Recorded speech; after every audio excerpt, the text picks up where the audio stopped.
Hey everybody, somebody asked me to do a bit of a review on this book. I had mentioned it in another vlog, and I said you should read this book. So somebody said, can you talk more about this book? Okay, it's called Writing in Bullets, and essentially it's a book that talks about modern day writing.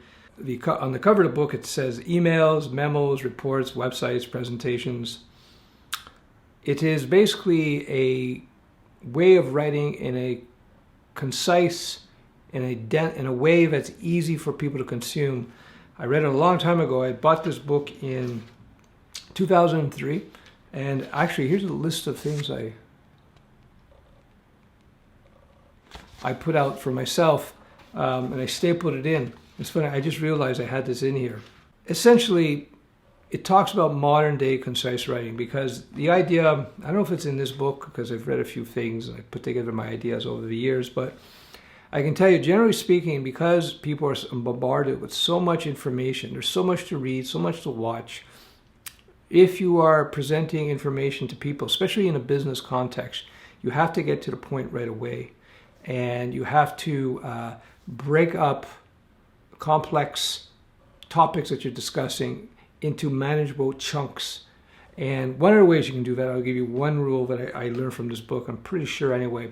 Yes, I did learn this from the book, and it served me very well. If, for instance, you're describing a list of things, and if it's more than three things, more than two things actually. So let's say, I don't know, you're describing a list of features for a web app that you're building or a website you need to discuss.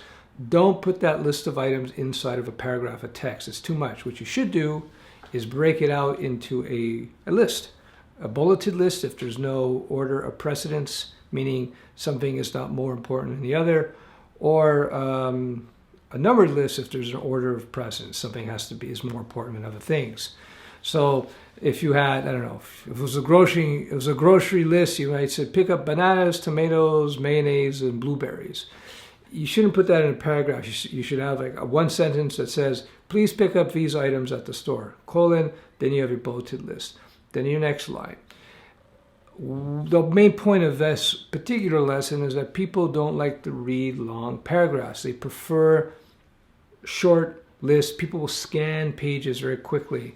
So keep that in mind. That's just one of the many, many rules that he teaches in this particular book. Highly recommend it. So, for instance, another things that he does, he talks about replacing words that he would characterize, I guess, as $10 words with $1 words. You want to keep it simple. And I do that in my courses all the time. I have in my normal conversation to use more advanced terminology, if you will, like the word terminology. If you're teaching or communicating with a general public, instead of using the word terminology, you say, I use fancier words, or we use we use a lingo that this language uses, as opposed to saying we use a very specific terminology. You see what I mean? You simplify it. So in this book, he provides a list of examples in that regard. So, for instance, he'll say, replace, quote, a large segment of, just replace that with many. So don't say a large segment of, you just say many people, right? Instead of saying, as a general rule, you would condense that and say, generally speaking, or just generally, right? And then instead of saying, at this time, you would say, now, etc., etc., etc. And what you'll find is that as you learn to simplify your writing, to chunk it, to break it down to simpler chunks, it's just going to be more effective in communicating. That's the whole point of this particular book. So I don't know if it's still in print. I would imagine it might be. I bought this in 2003, and I've given away to the library most of the books I've ever bought, but this is one of the few books that I keep, and it's not that thick.